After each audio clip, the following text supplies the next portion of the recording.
Магикамал Гумеровна Якшибаева родилась 20 июня 1927 года в селе Тимясово Баймакского района.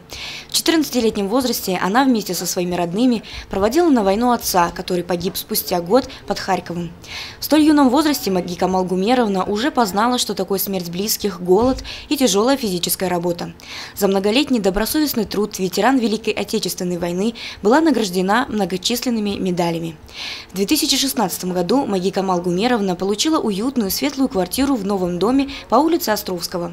А в свой 90-летний юбилей неожиданно получила и еще один приятный сюрприз – персональное поздравление от президента Российской Федерации Владимира Путина, который отметил, что Магикамал Гумеровна принадлежит к легендарному поколению победителей и созидателей, которое с честью прошло через тяжелейшие испытания военного времени, восстановило страну, создало тот фундамент, который служит нам и сегодня. В свою очередь, ветеран поблагодарила всех за оказанное внимание.